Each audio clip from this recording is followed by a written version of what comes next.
He nearly knocked over his orange juice. I was just thinking about you. I'll bet, Sasha said, walking past him to the coffee pot. I've been doing a lot of thinking too, all night. Dante winced. That explains the smoke I smelled coming from the guest room. Sasha turned, a slow smile spreading across her face. A smile that usually preceded a disaster or a very expensive shopping trip. I've decided to trust you, Dante. Dante's jaw hit the floor. You are? For real? Do you know how long I've been waiting to hear those words? I've been living in a state of perpetual litigation for 3 weeks. Don't push it, Sasha warned. I trust you. But as the saying goes, trust but verify. She pulled a small slip of paper from her robe pocket. I'm going to see Bianca Rossi today, just to chat, woman to woman, soul to soul, nails to eyes. Wait, Sasha, no, Dante pleaded. That woman is a professional grifter. She's probably got a restraining order against the truth. But Sasha wasn't listening. She had that look in her eye. The storm was moving from a tropical depression to a Category 5. Chapter 2. The Hammer and the Hairline. At Sterling's Crown and Curl, the air was thick with the scent of lavender oil, expensive hairspray, and hot gossip. Sasha's best friends and employees, Gigi and Jasmine, were already at their stations, ready for the daily drama. Gigi, a woman whose personality was as large as her hair, was currently vibrating with excitement. I heard the news, Sasha. You're expanding. The salon is going to be the size of a small airport. We need the space, Sasha said, checking her reflection. But the contractor is driving me crazy. He's late, he's expensive, and he's a lot. As if on cue, a man walked through the front door, who could only be described as a walking thirst trap. Malik the Hammer Steel was 6'4" of pure muscle, wearing a tool belt like it was high fashion. Jasmine dropped her comb. Gigi let out a low whistle. Sasha, however, went pale. Malik, Sasha whispered. Sasha, Malik replied, a smirk playing on his lips.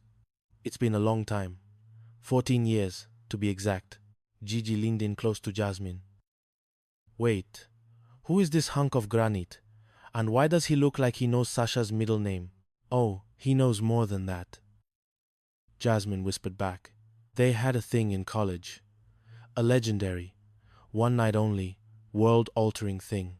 Sasha straightened her back, regaining her composure. Mr. Steele is here to handle the expansion. He's a professional. He's going to build walls, not tear them down. Understood? Whatever you say, boss lady, Malik said, his voice a deep baritone that seemed to make the mirrors vibrate. But I gotta say, the bid was a little low.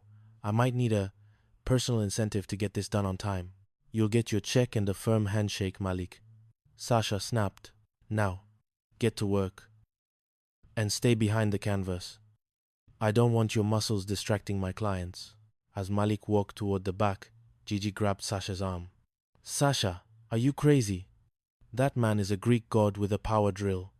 And did he say 14 years? Isn't Leo 13? Sasha's eyes went wide. Gigi, shut up. That is a dangerous coincidence, a mathematical anomaly. Leo is Dante's son. He has Dante's mouth, Dante's ego, and Dante's inability to find his own socks. But he has Malik's jawline. Gigi noted helpfully. I am going to kill you, Sasha said. I have enough problems. I have to go deal with Bianca Rossi, the woman who claims she's having Dante's secret love child. I don't have time for paternity panics from 2011. Chapter 3. The Poodle and the Silverback. Back at the Global Sports Pulse studios, Dante was trying to focus on the teleprompter, but his business partner, Reginald, was making it impossible. Reginald was currently being shadowed by his fiancée, Kiki, who followed him everywhere like a stylish, overly attached ghost. And that's why the Neo-Atlanta Eagles are the underdogs this season, Dante finished, turning to Reginald as the cameras cut. Reginald, why are you wearing a matching tracksuit with your dog? Reginald looked down at his tiny, manicured poodle, who was indeed wearing a miniature version of his designer gear. Kiki says it builds brand synergy, Dante. Don't judge the process. I'm judging the result, Dante said. You're a 6'4" silverback, walking a dog that looks like a cotton ball on toothpicks. It's embarrassing. Kiki stepped forward, her eyes narrowing. Reginald is sensitive, Dante. He needs his support system. And his lunch. I brought him a quinoa bowl with microgreens. I'm right here, Kiki, Reginald said, though he looked like he wanted to disappear into the floorboards. Anyway, Dante said, trying to change the subject. I got a letter today. From Bianca Rossi. Reginald perked up. The scammer? What'd she say? That the baby is actually an alien? That she's moving to Mars? Dante pulled the letter out. She apologized. She said she never met me. Said she doesn't even have a kid. Claims a friend put her up to the whole thing, to ruin my reputation. A friend? Reginald asked. Who would hate you that much? Dante looked at Kiki. Kiki looked at the poodle. The poodle looked at a fly on the wall. I don't know, Dante said, but Sasha already went over there. She went to Bianca's house this morning. If Bianca told her the truth, I'm in the clear. I'm a free man. I can stop sleeping with one eye open. Unless, Reginald pointed out, Sasha realizes you lied about why she lied. Women have a sixth sense for that stuff, Dante. They can smell a half-truth from 3 counties away. Chapter 4. The Peaches Incident. While the adults were embroiled in scandals, a different kind of crisis was brewing at the Sterling Montgomery mansion. Mabel, Dante's mother known to everyone as Big Mama, was supposed to be babysitting Leo, but the house felt off. Sasha arrived home early, her face flushed with victory after her meeting with Bianca. She felt like she could finally breathe. Until she walked into the upstairs hallway and smelled something unmistakable. A pungent, herbal aroma was wafting from under Leo's door. Sasha froze. Her heart hammered against her ribs. She reached down and found a small, perfectly rolled, green cigarette lying on the carpet. No, she whispered. Not my baby. Not my Leo. She burst into the bedroom where Leo was lounging on his bed, listening to music. Leo, explain this. Leo looked up, startled. Explain what, Mom? The music? It's vintage hip-hop. I thought you'd like this. Sasha screamed, holding up the joint like it was a live grenade. The gateway drug. The devil's lettuce.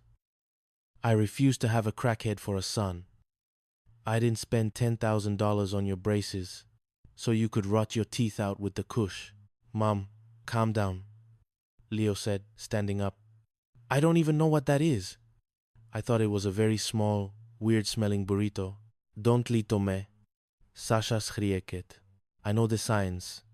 Next thing I know, you'll be living on a street corner, scratching your skin, calling yourself Peaches, and selling your shoes for a rock. I saw the documentary, Leo. I won't let you become Peaches. Who is Peaches? Leo yelled back. And why would I sell my shoes? I love my Jordans. Dante walked in, hearing the commotion. Sasha, why are you screaming about fruit? What's going on? Your son is a drug kingpin. Sasha cried, thrusting the joint at Dante. Look at it. The downfall of the Montgomery legacy. Dante looked at the joint. He smelled it. He looked at the hallway. Then he looked at the kitchen, where Big Mama Mabel was currently trying to hide behind a stack of laundry.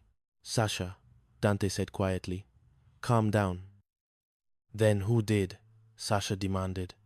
The poodle? Mabel stepped into the room, looking sheepish. It's mine, Sasha. Put the hammer down. The room went silent. Sasha's jaw dropped so low, it could have served as a footstool. Big Mama? You? You're a Rasta? I have cancer, Sasha, Mabel said, her voice dropping its usual bravado. The chemotherapy. It makes me so nauseous. I can't even look at a biscuit. The doctor suggested it. For the pain. For the stomach. Sasha's anger evaporated instantly, replaced by a wave of crushing guilt. Oh, Mabel, I didn't know. Why didn't you tell us? Because I didn't want the fuss, Mabel said, wiping a stray tear. I'm a Montgomery. We don't complain. We just handle it. But that boy Leo, he's been covering for me. He found it in the hall and